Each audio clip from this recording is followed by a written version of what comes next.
Nostalgia is a word that tends to get thrown around by my generation quite a bit.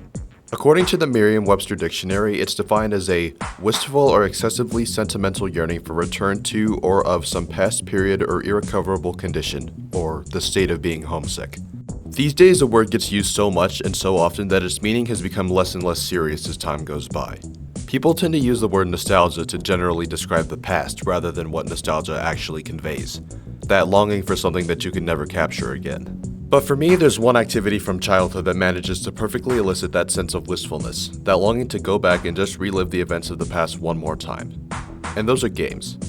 My earliest experiences with them all involve fuzzy memories of a green Leapster Explorer and its many cartridges, which are probably long gone by now. On my dad's PC, it was Purple Place, a game that came with Windows Vista where, in one of the many mini-games, you make cakes on a conveyor belt and try to match the orders. But by far the group of games that I spent the most time on throughout my childhood were those online, usually flash-based games that were some of the most important gaming experiences for millions of kids my age at the time. Coolmathgames, the immensely popular and beloved website that wasn't blocked in school because it had the word math in it, was everyone's go-to for the games that we all knew and loved. The Papa's games, Run, Snail Bob, Fireboy, and Water Girl, all 6 of them. Yeah, there's 6 Fireboy and Water Girl games. But there's one group of games in particular that went under the radar for a lot of people, and ones that I haven't seen much discourse about online. A group of games that I poured countless hours into, despite their simplicity. A group of games that have anchored themselves as relics of the earlier days of internet gaming. Me and the Key, Full Moon, 40 Times Escape, Sugar Sugar, Factory Balls, and my personal favorite, Farafalla, among others. These games have a bit of a lower profile compared to some of the higher-ups on the internet, and to this day, it still feels like they're incredibly underrated. In this video, I'm going to talk about these games, their history, what makes them click for me, and most importantly, the one man behind their creation, who, through his work, helped shape not just a little piece of my childhood, but millions of others as well.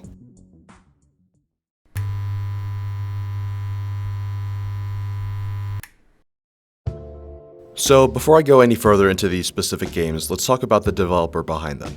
It's not hard to find his name by any means. Bart Bonte, a Belgian independent game developer who has been creating since 2005. His first game, known as the Bonte Room, is an escape the room style game where the player explores tiny crevices and tricks inside the virtual environment to try and eventually get a key to escape the room.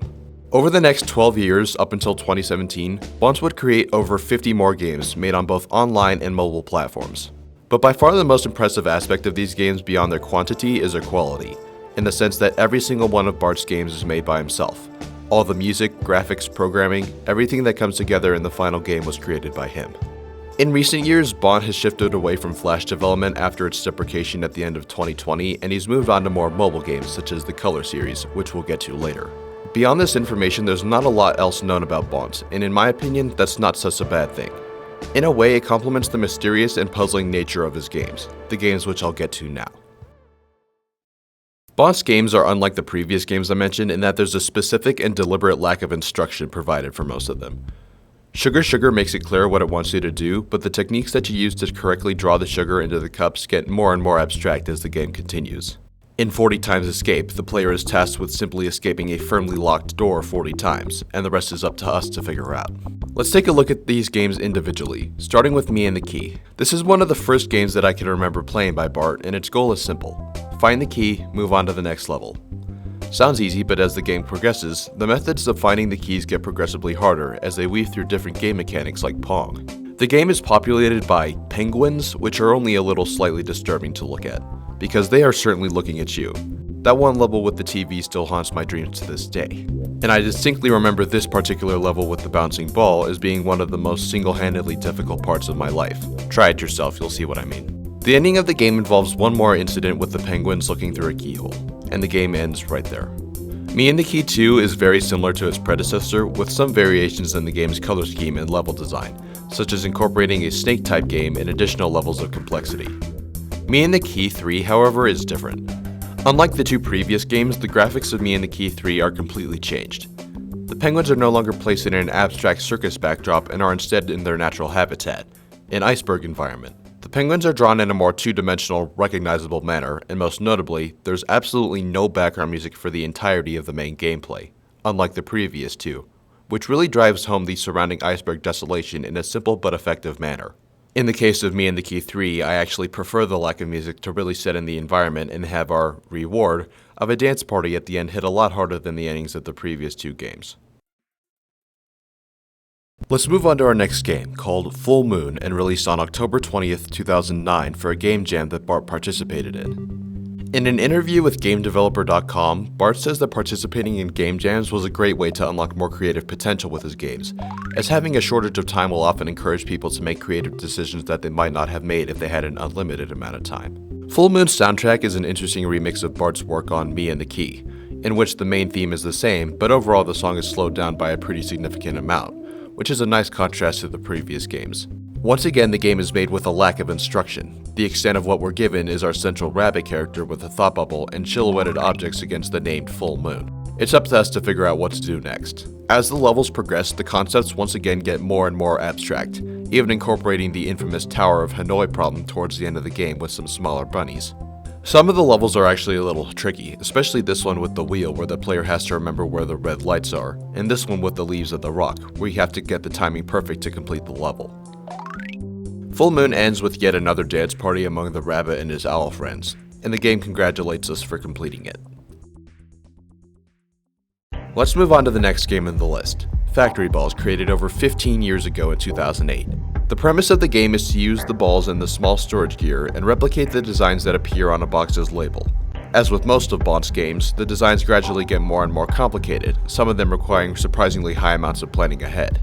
If the player messes up, there's no choice but to chuck the ball in the recycling bin and start over.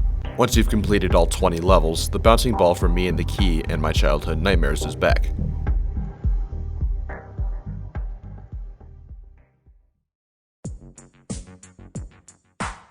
The next game that I want to talk about is called 40 Times Escape. Similar to the themes of Bart's first game from 2005, this is another Escape the Room themed game where it's up to us to figure out how to unlock the firmly locked door in question.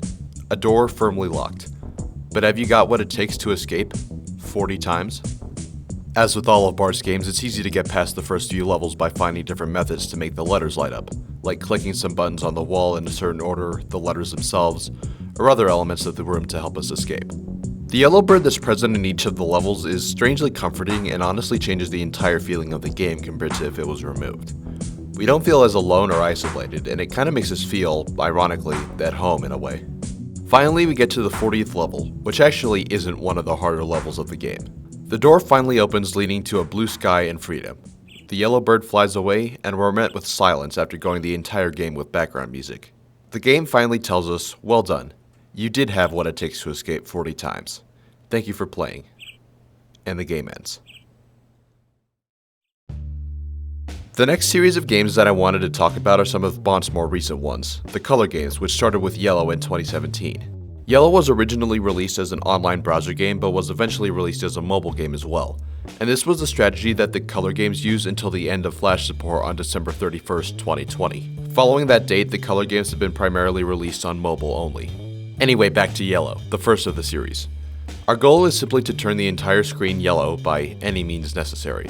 The levels start off pretty simple. Click the middle button a few times, scribble away the number 3 with your mouse, and just like the other games once again, they gradually get more and more difficult. There's plenty of levels that can be completed without really understanding the patterns or what's going on, especially for some of the later levels. Sometimes randomly clicking around is a bad but highly effective way to solve them. At the end of the game, we get a depiction of what appears to be Bart himself, along with another congratulatory message. Congratulations, you have completed Yellow. Thanks for playing. I guess you know by now what's my favorite color. Yes. It's red. To be continued. And as it turns out, Bart would follow through very well with this teaser, creating the next game in the color series, Red, in early 2018. The game is pretty similar to Yellow, with progressing difficulty and a main goal for each level of turning the entire screen the same shade, in this case, obviously red. At the end of the game, we get another message. Congratulations, you have completed Red. Thanks for playing. Oh Red, you're my favorite color. After Yellow. No, pink. I mean blue, or green. Ah well, to be continued, I guess. The next several games in the color series all follow the same format, officially in the order of black, blue, green, pink, and most recently, orange, which was released in 2023. In a 2024 breaking news update, Bart Bonte has made the next game in the Color series, and it is called Purple. I'm so sorry this video is taking so long. Sugar Sugar, which was released by Bonte in 2012, gives us our task of simply filling up cups of sugar by drawing the path for them to travel on. As the game progresses, not only do the level designs get more and more complicated, but so do the cups themselves as well. Some of them require 2 different colors of sugar to be passed through by using filters, portals, gravity, and other mechanics with the line drawing as well. Some of my favorite levels are the ones where you have to get one single granule of sugar to put in the cup that already has 99, and taking especially good care of it to make sure it gets to the right place. There are 30 levels of the game, and some of the later ones get especially difficult. And the final game that I wanted to talk about in this video is my personal favorite from Bart's.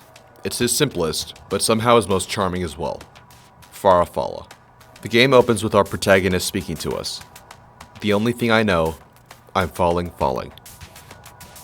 In Bart's signature style, the extent of directions that we're given are arrow key icons towards the bottom of the screen when our character finally lands on the ground. We start to explore and push out a bit, seeing how high we can jump, where we can go, and we encounter some impenetrable lines of color towards each end of the stage. With no other choice, we walk down a hole and eventually come to another solid wall. Heading in the other direction, we pick up a balloon with a single sound effect. That impenetrable block of orange we saw before is now permeable, and the protagonist carries on. The game continues in this fashion for a bit. The player picks up a pink balloon and travels on, before getting a little more complicated. The red balloon requires some positioning to pick up, and the blue balloon can easily be missed by falling down the long pillars. Finding the yellow balloon requires some knowledge about where to go next in the game, and can be easily missed if you're playing it for the first time. And finally we get to my favorite part of the game, the ordeal to pick up the white balloon, the last one we pick up. We go down a flight of stairs of infuriatingly long length, traverse some landscape bumps, find the right path to go through, and do it back in that order. Going up the staircase is an exceptionally tedious process, especially when you're 8 years old and have 3 more minutes of screen time in the computer lab. We finally get through the white berry and head down towards the final part of the game, where we finally see our first other person, the protagonist, standing on a red barrier. The music swells as we get closer and closer, and since we already have a red balloon from earlier, there's no need to pick up another one. The player jumps down towards the barrier, the 2 of them fall through, and the screen cuts to black. A second later we get this scene.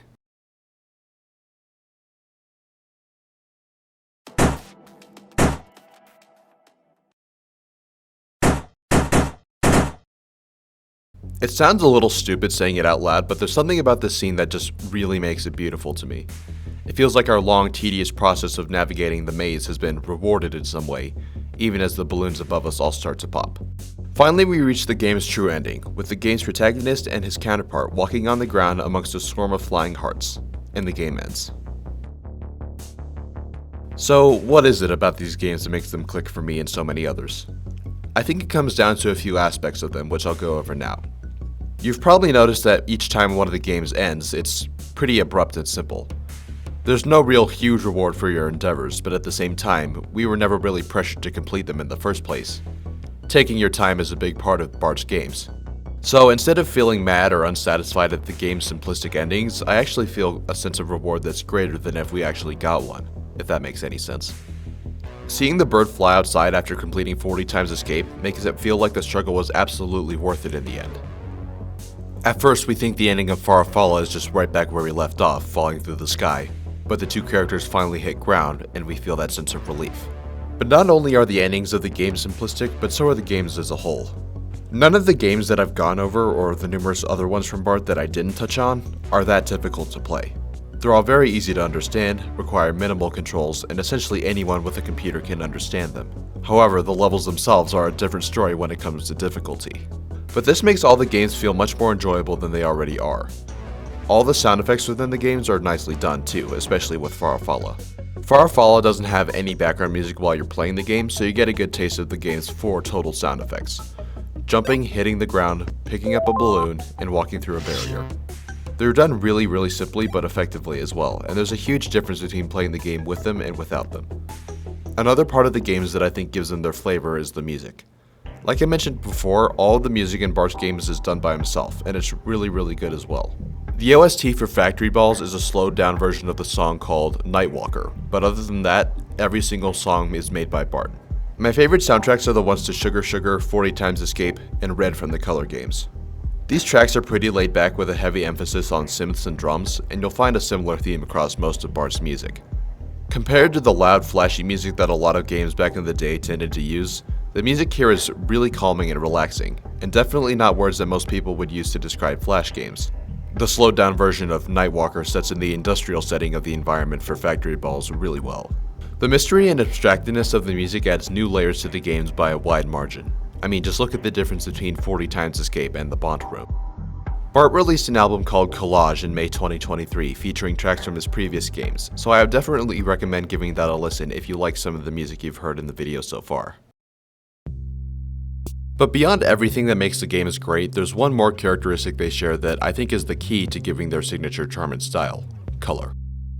I read this comment from PYTHX on YouTube analyzing its presence in his games, and the more I thought about it to myself, the more sense it seemed to make. Each one of the games revolves around, in some capacity, color, and once you start to notice this, you realize just how important it is to his games. For Sugar Sugar, not only is changing the color of the sugar a major aspect of the game, but the background colors and drawing colors themselves change as well. The sugar even reacts with the colored title and text of the game itself, and the way its colors change with levels remind me of games like NES Tetris, which have similar mechanics. 40 Times Escape's levels all end with the letters above the door flashing in a bright green color, except for one, which we're tricked into believing is green, where in fact we actually have to get all the letters yellow. The final level, finally freeing the bird, gives us a vivid hue of blue sky, a pop of color against the mostly muted door, wall, and ceiling colors that the player has gotten so used to. Full Moon has its environment and characters entirely silhouetted in black in front of the moon, which is a fun contrast to some of the bright colors we've seen before. Factory Balls revolves around matching the bright colors of the designs to each other, in surprisingly complex ways as well. And finally, farafalla's balloons and blocks. They have a very strong contrast compared to the ground and sky colors of the game, and the colors are essentially the driving force behind the game as a whole. Almost all of them are the same colors of the color games themselves, which undoubtedly have the most obvious and prevalent presence of color in them. So what is it about colors specifically that gives a game so much personality? Color theory is usually used by artists to elicit some form of emotion and support a game's theme, but I think in the case of Bart Bonte's works, the variations as the player traverses the puzzles, maze, or patterns is what really makes the game stick with me. Our sense of exploration is guided primarily by these colors themselves. They're what let us move forward in the level. Like I mentioned before, if you don't really consider colors while playing, you probably never notice, and once you see them, you'll see how prevalent they are in the game's mechanics. So, with over 10 years passed since I first discovered Bart's games, and playing them again for this video, I got that sense of nostalgia that I mentioned at the beginning of this video big time. And this is definitely not limited to myself either. Look at the comments from any one of Bart's older games. It's nice knowing that my feelings towards these games are reciprocated by others. The late 2000s and early 2010s was a time when memories were hazy for me. I was just a kid throughout those years, and there are countless things that I experienced during that time that just never stuck with me and probably never will. In a way, it's almost tragic. But it's these games specifically, that helped set the tone for a major part of my childhood and stand out above the fray of my memories of the internet. If a lot of my memories are fuzzy, then these ones are razor sharp in comparison. And there's others that probably won't get these games at all, the ones that say they're too simple or too basic and boring. And I can see why they think that.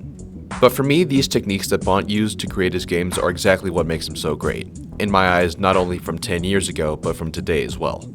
They evoke a time when things were simpler, more fun, quite literally brighter. And these games have stuck with me as long as I can remember, throughout all my different grades of school, at home, wherever. They've served as a source of inspiration and comfort for me. And I know that however many years pass, the nostalgia of playing these games will stay just as colorful as they are.